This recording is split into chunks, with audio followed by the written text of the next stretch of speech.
La producción nos da este privilegio. Está con nosotros aquí en piso la autoridad máxima en términos de educación del Paraguay, el señor ministro de Educación de la República, don Luis Ramírez. Acompáñame, vamos a conversar con él.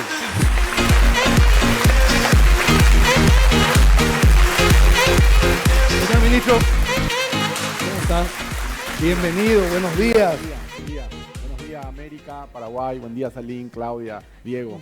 Un gusto estar con ustedes. Gracias, qué privilegio tenerlo aquí, señor Muchas ministro. gracias. De nuevo, pasaron algo así como 120 días de aquella última vez que nos vimos y estamos ansiosos de saber cómo fueron. Estamos llegando probablemente al año, ¿verdad? En un poco menos de un mes se cumplirá un año. Sí, así mismo. Un año de trabajo intenso, un año de ir instalando en dos líneas, digamos, conceptos nuevos, pero también reforzando todas las acciones que necesitamos reforzar en la educación y que necesitamos ponernos a punto, ¿verdad? En esta última semana vivimos un hecho bastante triste, por cierto, del examen que íbamos a tener para maestros, para banco de datos, para banco de elegibles, y cuento esto porque el último punto es bastante desagradable, pero hicimos antes 10 concursos. Había 8.200 maestros en el sistema que daban vuelta por encargatura de despacho. Hicimos un primer examen y 7.000 entraron por concurso. Falta, pero hemos llegado a un porcentaje muy alto. 1.400 directores entraron por concurso y 90 supervisores entraron por concurso. Es decir, en estos hicimos concursos para la CEP, para la Conferencia Episcopal y sus colegios. Hicimos 10 concursos desde que entramos, casi uno por mes, en un hecho inédito e histórico, porque cuando yo llegué me decían que los concursos no se podían hacer. Entonces, establecimos ese sistema y es muy importante eso, Salim, porque si queremos tener buenos maestros, y es la clave del desarrollo del sistema educativo, los sistemas de evaluación tienen que ser también sistemas que nos permitan eso, que nos permitan ver que los mejores puedan acceder. Y de eso se trata este banco de elegibles, que es una prueba para que puedan entrar los maestros como una primera entrada para poder después ocupar cargos, lo cual me parece que es vital y que es importante, y que ante la filtración de pruebas decidimos suspender todo y empezar de nuevo el operativo en el tiempo que nos lleve. Cerrar la investigación, que también hicimos una denuncia en la Fiscalía. Hoy es una causa fiscal. Nosotros en este sentido no vamos a transigir y no vamos a dejar tampoco la cuestión quede nomás ahí, una cuestión del ministerio. No, este es un hecho trascendente para el Paraguay, trascendente para la educación, y vamos a llevar hasta lo último. Entonces ese apartado es muy importante y empiezo por ahí porque el maestro es lo central, lo esencial. ¿Cuántos maestros existen hoy? Y hoy tenemos más o menos, estaríamos rondando los 60.000, un poquito más. Pero también hay que reconocer que 1.800 se jubilan por año desde hace casi 8 años, 10 años. O sea, hoy están saliendo del sistema unos 18.000 maestros. Okay. Y ahí hay una oportunidad de que los que ingresan entren por ese concurso meritocrático. Así mismo. Pero también hay que reconocer que el sistema tenía una sobrepoblación de maestros. Es decir, no es que vamos a necesitar los 18.000, sino que en algunas áreas sí, sobre todo lo que hace la educación media, sí necesitamos más maestros. Pero lo que hace a la escolar básica, creo que estamos cubriendo todos los lugares. De todas formas, para prever esa jubilación que va ocurriendo, es que tenemos ese banco de elegibles para que de ahí puedan ir. Es fundamental eso. Sí, Señor sí, ministro, hablando un poquito de desmitificar, usar un poco datos que usted nos puede dar. En algún momento se instaló un Vox Populi entre los muchachos, entre la gente, que refería que hubo un examen de que un alto porcentaje de maestros no lo aprobó. ¿Qué de cierto hay eso? ¿Eso está mejorando? Porque yo me imagino, yo soy del área originalmente comercial, que lo primero que uno hace es capacitar sus vendedores, ¿verdad? Entonces yo me imagino que la base, como usted mismo está diciendo, son esos maestros. Mira, ahí hay una cohabitación de dos bancos. Justamente por eso los maestros se quedaron un poco desesperados, tristes, como todos, por este hecho. Pero para tranquilidad de ellos, el banco de elegibles que estamos haciendo ahora concurso recién va a entrar en rigor y funciones el año que viene. Okay. Hasta este año hay 12.000 maestros que están dentro de un banco de elegibles que fenece. ¿Por qué no podemos combinar? Porque ellos fueron evaluados con una prueba distinta, donde sí ocurrió lo que vos decís, donde hubo una, decirlo así, bajas notas, bajas calificaciones. Mal desempeño. No mal desempeño, sino que en el examen no tuvieron el rigor y la expectativa que se tenía de tener un nivel alto no se llegó, digamos. Pero eso justamente estamos ahora nosotros volviendo a poner, y hay que reconocer que las pruebas son exigentes y deben ser exigentes porque se presentan 56.000. Entonces, lógicamente, hay que filtrar de alguna manera, ojalá entren los 56.000, pero eso en la historia ha mostrado que no es así. Entran los que están mejor. Entonces, eso va a continuar, eso lo vamos a hacer, es fundamental hacerlo, y es normal que un grupo de maestros quede... Ministro, buen día. Y entiendo que en los últimos días ya formalizaron la denuncia ante la Fiscalía desde el MEC. ¿Puedes contarnos cómo fue este proceso? ¿Tienen ustedes alguna sospecha de cómo se filtró aparentemente este instrumento de evaluación para los docentes? Todavía no tenemos cerrado el caso, seguimos la investigación, hemos recibido, y voy a explicar un poco el proceso para que se entienda. Hay el Instituto Nacional de Evaluación, es el en que se encarga de hacer la prueba. Es un instituto que tiene una cierta autonomía en relación al MEC. Ellos licitan los que van a hacer la prueba, los que hacen la prueba hacen 3 pruebas, y de esas 3 pruebas al azar se selecciona una que va a la imprenta. En la imprenta eso se pone en unos sobres, y de los sobres en unas cajas, y las cajas se lacran y van al interior.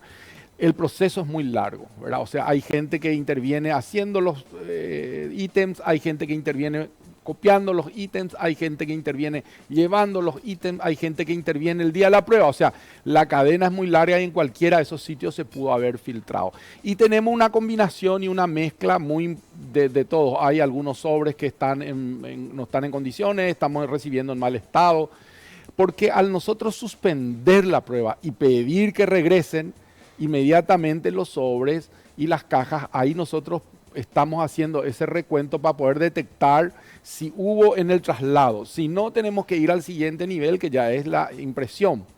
Y si no, tenemos que ir al siguiente nivel, que es la elaboración, ¿verdad? Entonces, estamos en esa etapa, estamos en ese proceso. Hicimos la denuncia fiscal y nosotros tenemos elementos, tenemos fotos, tenemos audios de gente que filtraba o que pasaba las respuestas de los exámenes. Y también esas personas van a ser investigadas a ver cómo consiguieron ese material, ¿verdad? Muy bueno. ¿Le parece, señor ministro? Tengo un planteamiento. Tenemos tantas cosas que hablar, ¿verdad? ¿Qué le parece si hay un balance casi a los un año? Hacemos un balance y si le parece dividimos en 2 grandes áreas. La parte pedagógica, la parte del aula, como usted suele decir, y la parte de infraestructura después. ¿Qué le parece? Muy bien, muy bien. Entonces, decíamos nosotros, estaba el maestro, que es lo primordial. Estamos viviendo un muy buen tiempo también de remuneración de ellos. Y entonces en la parte pedagógica instalamos el programa Ñerí, que es un programa de comprensión lectora, que yo creo que se ha desarrollado y se ha difundido por todo el Paraguay. Nosotros recibimos reportes de lugares muy lejanos en donde nos muestran cómo están leyendo, cómo están haciendo concursos, cómo se está trabajando la oratoria.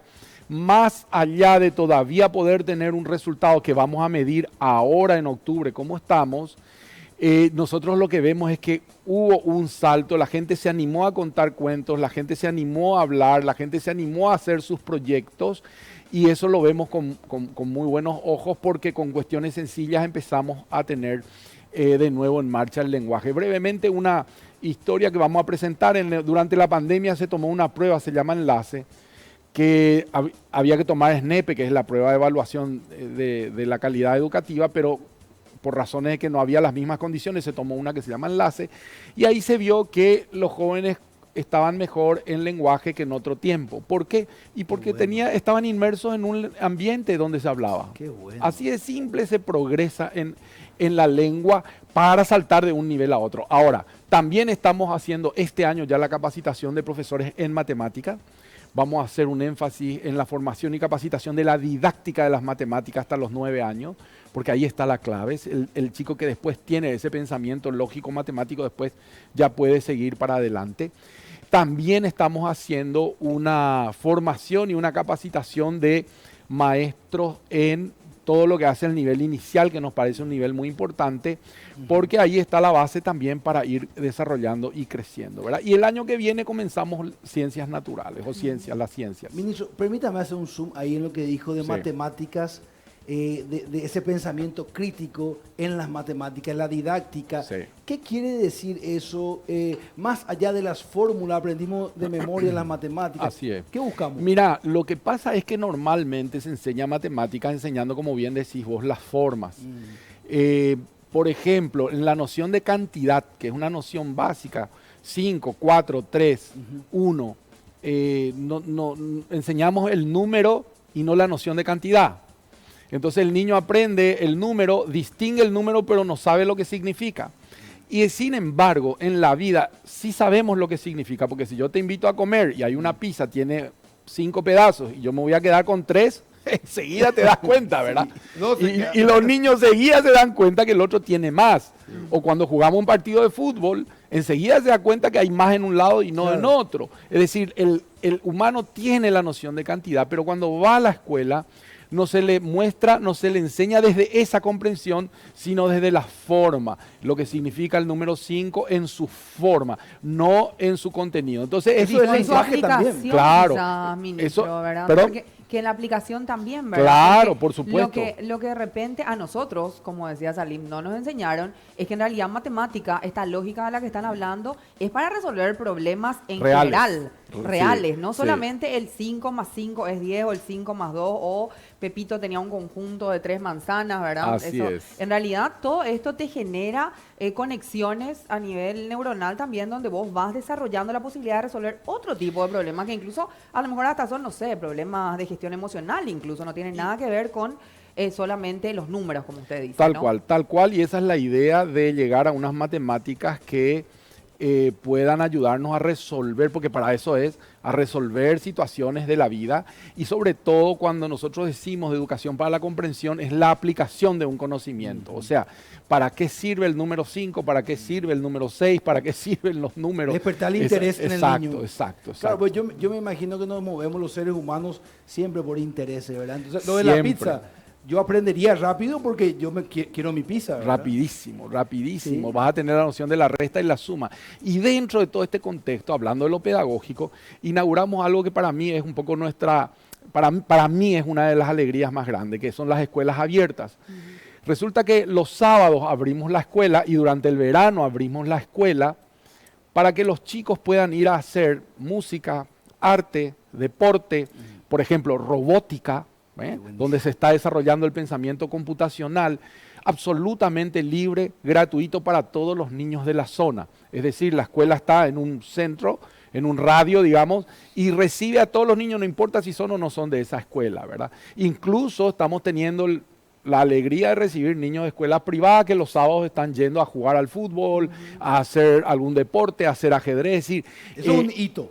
Es un hito, Salim, porque yo le llamo a este fenómeno entrar por la ventana. ¿Qué significa eso? Nosotros, si esperamos tener los maestros de educación física, si esperamos tener el tiempo para hacer arte, si esperamos cambiar el currículum, va a pasar por lo menos 10 años. ¿Y mientras que hacemos? Entonces nosotros ya tenemos una acción operativa mientras hacemos lo otro de fondo, tenemos una acción operativa que le devuelve al joven, al niño. Los testimonios son muy fuertes. Una abuela me dice, por fin pude sacarle a mi nieto de los videojuegos. Claro, empezó a jugar, hay un equipo de fútbol, empiezan a competir, se van acá, se van allá, entrenan, ya quieren entrenar durante la semana. Y lógicamente se generó una dinámica en la vida de ese niño absolutamente distinta a partir de un evento los sábados. También ocurren cosas como me decía una persona, una mamá el otro día, pero yo estoy pagando X suma para llevarle a robótica y se hace gratis.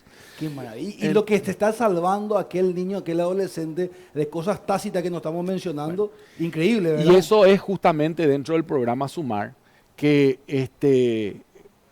establecemos, porque decimos nosotros, si el joven no hace algo, lógicamente queda siempre al margen. La ociosidad es terrible. Es terrible. Y estuvimos la semana pasada, por ejemplo, con 200 chicos haciendo música, orquesta sinfónica de escuelas públicas en el barrio, en Ceballos Cue, en la escuela San Francisco. Entonces, cuando uno va y ve a los chicos tocando el violín, el cello, el saxofón, es realmente impactante. Eso ha de ser muy emocionante. Es muy emocionante. Ministro, quiero conversar con nuestros compañeros, si le parece. Ministro, yo tengo muchas preguntas, voy a ser lo más sintético posible porque sé que tu tiempo también es corto para hoy con tu agenda que tenés prevista. Ministro, yo sé que es muy temprano, son las 8:23, pero ¿qué balance tenés a esta hora del retorno a clases después de estas vacaciones de invierno en nivel de asistencia? Sé que es muy temprano todavía. ¿Qué balance tenés, ministro? Mira, normalmente el retorno suele ser difícil, pero se da con cierta tranquilidad porque ahí hay fenómenos encontrados, ¿verdad? ¿En qué sentido?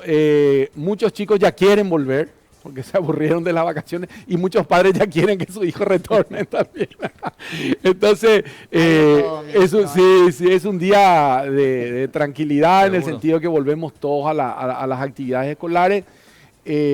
Ha sido con normalidad y empezamos el último estirón, el último tranco, digamos, de actividades escolares. Seguro. Donde tenemos nosotros dos hitos muy grandes. En octubre tomar la medición, hicimos una medición de entrada y en octubre vamos a hacer una medición de salida, de cómo terminamos el año, y para nosotros eso es muy importante, poder medir para hacer los ajustes en comprensión lectora sobre todo y ver cómo estamos en matemáticas para empezar el año que viene el proceso de matemáticas, ¿verdad? Entonces, tenemos mucha expectativa, estamos trabajando ya con los maestros en el programa Ñerú, van a venir los cierres, es de mucha expectativa porque se viene la etapa final y también una etapa en donde estamos haciendo énfasis en que los alumnos tengan pruebas que muestren realmente su conocimiento y su saber y no simplemente coloquemos notas, ¿verdad? Entonces estamos en todo ese trabajo que es un trabajo fuerte para esta etapa. Ministro, el otro tema que se vincula al MEC probablemente a través del Ministerio de Desarrollo Social es el programa Hambre Cero.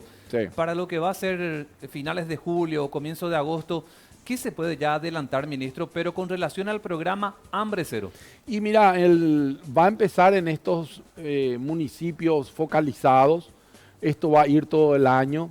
El programa, lo que ya teníamos durante el año licitado en municipios, en gobernaciones o tanto el Ministerio de Educación continúa por este año y el año que viene se engancha así ya con la totalidad. Pero ahora el foco va a ser estos 90 distritos que han sido privilegiados y donde van a empezar a recibir el desayuno, el almuerzo, la merienda.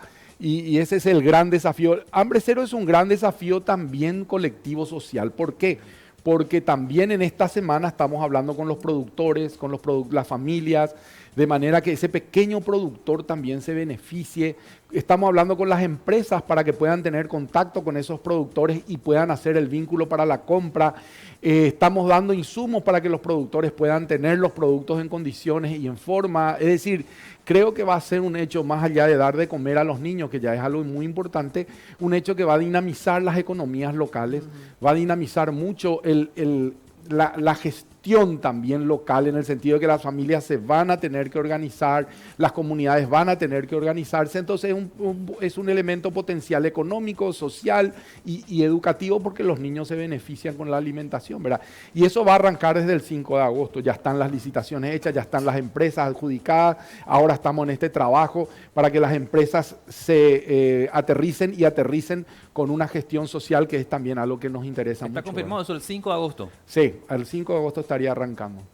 Bueno, ministro, yo le quería hablar sobre un tema, ¿verdad?, en particular, porque veo que hay varias acciones que se están tomando, ¿verdad?, de manera a fortalecer los programas, a fortalecer las falencias que se ven que tienen los chicos principalmente. Y hay una cuestión, ¿verdad? Nosotros en el tema de evaluaciones internacionales no nos ha ido tan bien, y Paraguay figura en los rankings, pero en los lugares, creo que estábamos en el antepenúltimo, en uno de los últimos que se había difundido, ¿verdad? Estas acciones que se están tomando también nos van a ayudar a dar un cambio a eso. ¿Cómo estamos, por ejemplo, con esta evaluación de PISA? Y le cuento o sea, yo tengo una experiencia personal que fue así como chocante, ¿verdad? Para mi familia en ese momento, ¿verdad?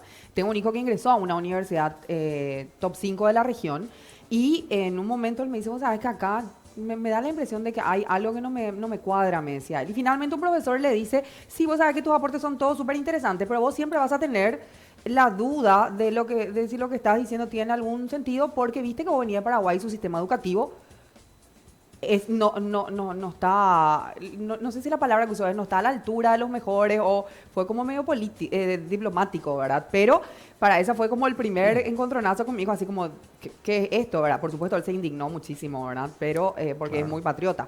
Pero sí es una realidad de que nos ven con unos ojos diferentes. Y nosotros siempre hablamos de que Paraguay tiene una posición estratégica muy buena. El presidente está con todo este programa de la diplomacia económica tratando de vender el país. Pero ¿qué va a pasar si la gente viene y nuestro talento no está acorde, ministro? Eso es lo que me gustaría saber. ¿Cómo nos estamos ayornando para poder rendir bien en esas pruebas, para que se vea un mejor sistema educativo? Y que Paraguay en el mundo refleje, ¿verdad?, de que existe, podemos tener un buen desempeño a nivel educacional. Ahí hay dos comentarios que hacer y lo primero es decirte que si bien las pruebas internacionales nos ubican en un ranking, también tienen un pequeño rigor de injusticia, voy a decir así, porque es como prepararte para correr 100 metros y cuando vienen te van a evaluar en 400. O sea, es una prueba totalmente distinta. Eso pasa con PISA. Okay. Pero tenemos que ser evaluados y sí estamos trabajando para, en dos líneas, para tener evaluaciones más apropiadas, pero también para responder mejor a las evaluaciones. Nosotros, la evaluación tiene 5 pisos, por decirlo de alguna manera. Nosotros estamos mayoritariamente en el piso 1-2, y pasar de ese piso 1-2 al 3 es el ejercicio que tenemos que hacer ahora en ese 60% de nuestra educación. Después tenemos un 20% que está bien, digamos, está ahí en un 3-4, al que tenemos que llegar al nivel 5, y para eso estamos trabajando. ¿Cómo estamos trabajando? Lo primero es instalar un programa de comprensión lectora. ¿Por qué? Porque muchas veces la dificultad en la prueba se da no por conocimiento, sino por no interpretar, por no saber comprender la prueba. Totalmente. Y voy a poner un ejemplo. Estamos haciendo unas tutorías con los chicos y estábamos haciendo las tutorías en español. Y hasta que la maestra se dio cuenta que algo pasaba y empezó a hacer las tutorías en guaraní. En 8 sesiones, niños que no tenían ni un conocimiento matemático pudieron llegar a hacer fracciones. Qué increíble. Cuando la enseñanza fue en guaraní. O sea, imagínense, estamos hablando de 8 sesiones, no te estoy diciendo 18 ni 80, en 8 encuentros ese niño aprendió lo que no aprendió en un año. Se niveló, digamos, al resto. Se niveló al resto. Cuando el trabajo se hizo en guaraní. ¿Qué quiero decir con eso? Imagínense si hacemos un PISA en guaraní, seguramente vamos a tener otro resultado, ¿verdad? Entonces, estamos trabajando en eso. ¿Qué estamos haciendo? La Universidad de Murcia hizo una investigación sobre el guaraní y la relación que hay con el desarrollo del pensamiento matemático. Estamos recuperando esa investigación y estamos trabajando para encontrar en España, porque son los que han trabajado muy bien con el segundo idioma, como español como segundo idioma, porque eso es lo que tenemos que hacer en Paraguay, el español como segundo idioma, para aprovechar ese pensamiento y esa riqueza que tienen los niños al pensar en guaraní, y desde ahí plantearles el español. Yo creo que solo eso nos va a hacer rendir y tener mejor rendimiento también en las pruebas internacionales, independientemente que tenemos que seguir trabajando la comprensión, que es lo que busca hoy la educación mundial. Qué interesante. ¿Cuál es el ejemplo de España? ¿Qué idioma es? ¿El catalán? El catalán y también el vasco. Sobre todo el vasco. Los países vascos son los que crearon el mejor sistema de educación de segunda lengua español. El catalán habla catalán, incluso los jugadores que tanto seguimos del Barça, ¿verdad? Sí. Increíble. Todas las señales de tránsito, entre ellos las señales están todo en catalán primero. Porque hay algunos compatriotas paraguayos, amigos que fueron a vivir allá y vienen hablando el catalán. Increíble. Es increíble, ¿verdad? O sea que hablábamos hace rato del lenguaje, usted hablaba del 5 hace rato, ¿se acuerda? Sí. Y ahí por ahí alguna vez leí la ontología del lenguaje, ¿verdad? Muy bien, Rafael Echeverría. Y él contaba justamente ese concepto del significado, del significante, ¿verdad? Y el guaraní tiene eso, ¿verdad? O sea, la percepción, la cosmovisión de la vida de nosotros los paraguayos tiene que ver con ese idioma. Así mismo es. Y yo digo, si pudiéramos aprovechar, realmente tendría un sentido extraordinario, porque si investigamos y le podemos dar desde lo que piensa esa cosmovisión, el Shera'a, por ejemplo, significa la persona en quien yo me miro. O sea, mi amigo es la persona en quien yo me veo. Y Anguirú. Increíble. Anguirú es compañero del alma. Compañero, imagínate lo que qué fuerte. Es muy fuerte. Sí. O sea, ¿y por qué dejar de lado esos conceptos que son fundamentales hoy en el tiempo que nos toca vivir? Y desde ahí plantear un español. Bueno, por eso decía, España resolvió esto. Ministro, yo tengo dos últimas preguntas. Me están llegando varias consultas para trasladarte del primer tema que estuviste abordando. Sí. Los docentes interesados por el tema concurso me están pidiendo que te consulte. ¿Cuándo podría ser la fecha tentativa del concurso este año? Muy bien, nosotros hoy tengo reunión con varios gremios, quiero trabajar con ellos un poco, escuchar el sentir y ver cómo podemos hacer. Ahí tenemos los dos inconvenientes que tenemos. Primero es que tenemos que avanzar más la investigación, porque esa investigación tiene dos cosas. Primero, que se hagan responsables las personas que incurrieron en esto. Sí. Y segundo, que aprendamos de los errores para no repetir. Y ahí estamos buscando utilizar la tecnología. Ustedes imagínense hoy la inteligencia artificial, hay un banco de 5.000, 6.000 ítems, vos entras, prendés tu laptop, notebook, lo que sea, y el examen sale para vos. O sea, podría ser ya, en este caso, virtual examen, no físico. Siempre vamos a tener que trasladarnos a una localidad, pero el instrumento, estamos buscando que sea un instrumento virtual. Mira. No sé si lo vamos a lograr y va a depender eso, de cuánto tiempo nos lleve hacer ese traslado a la tecnología, ¿verdad? Pero estamos decididos a hacer, si no hacemos este año, lo vamos a hacer el año que viene, porque es el camino para solucionar. Es interesante lo que plantea, porque al hacer tecnológico, siempre yo digo, te deja una huella, ministro. Entonces vos sabés que la persona entró a rendir a las 8:24 de la mañana, estos son los datos que cargó, y al ser presencial te aseguras que no le mande a alguien, ¿verdad? Y por otro lado, también me asegura que no haya un examen igual al otro, con lo cual sería prácticamente imposible hacer algún tipo de fraude. Y por otro lado, los datos están en línea al momento. Exacto. Es decir, no es que voy a corregir y ahí no sé qué voy a... No, rendiste todo y tus datos están en el aire. Se quedó ahí registrado. Se quedó registrado, me parece lo más sano y lo más transparente. Nuestra intención es ponerle tecnología y lo que nos lleve. Pero si nos va a llevar mucho tiempo, entonces tampoco. Yo creo que lo prudente es que en 1 mes y medio estemos de nuevo convocando a este operativo. Ministro, la última ya de mi parte. Siempre se habla, tanto desde la presidencia o en los ministerios, de que cuando se cumple 1 año de gestión, por ejemplo, el 15 de agosto, que va a ser tu primer año como ministro de Educación, se evalúa cómo está mi equipo, lo hace el presidente, me imagino que lo hacen los ministros. ¿Cómo te sentís vos, ministro, fortalecido o con la idea de hacer cambios internos en el MEC pensando en ese primer año de gobierno? No, nosotros estamos creando un equipo, hicimos ahora un cambio y vamos a seguir haciendo cambios por lo siguiente. Los cambios a veces ocurren cuando algo no sale en la línea que uno espera o a veces cuando lo que uno hace supera lo que uno espera. Nosotros estamos en esa línea donde los cambios que necesitamos hacer requieren de más recursos humanos y requiere de la especialización del recurso. Por lo tanto, tenemos que seguir en la medida que van los programas. Y pongo como ejemplo, el año que viene vamos a tener matemáticas.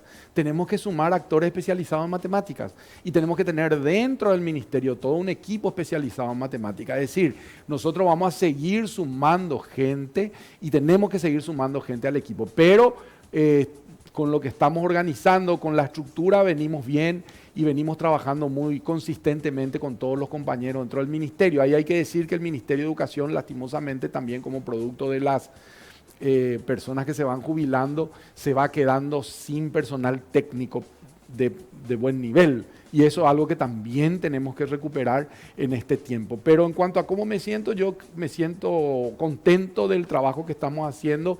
Sabemos que falta muchísimo, pero también quiero decir aquí en lo que nos decía Salim, no quiero irme sin contarles lo de infraestructura. ¿Por qué? Ahora comenzamos en el mes de julio, después podemos explicar por qué, pero lo importante es que comenzamos ahora.